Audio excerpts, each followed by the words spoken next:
Good evening to all. நீங்கள் இதை ஏற்றுக்கலனாலும் கண்டிப்பாக இதை நான் சொல்லி தான் ஆகணும். அதாவது என்னென்னா, காலம் ரொம்ப மாறிடுச்சுங்க.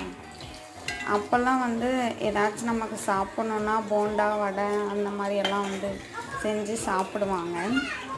ஆனால் இப்போல்லாம் நம்ம ஏதாச்சும் சாப்பிட்ணுன்னு தோணுச்சுன்னா நம்ம பீஸா பர்கர் சாப்பிட்ணுன்னு சொல்லிட்டு வெளில கிளம்பி போயிடும். ஆனால் காலம் ரொம்ப மாறிடுச்சுங்க. நீங்கள் எது சாப்பிட்றதுனாலும் உங்கள் விருப்பம் தான்.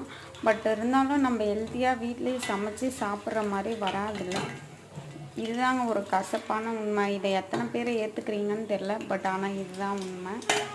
நான் சொல்கிற விஷயம் உங்களுக்கு பிடிச்சிருந்தா நம்ம சேனலை சப்ஸ்கிரைப் பண்ணுங்கள், ஷேர் பண்ணுங்கள், கமெண்ட் பண்ணுங்கள். அடுத்த வீடியோவில் சந்திக்கலாம். இந்த மாதிரி பழைய 1000 தான் இருந்தாலையும் ஒரு பழைய காலம் அந்த காலம் அந்த காலம் தான். இந்த காலம் வேறு, இந்த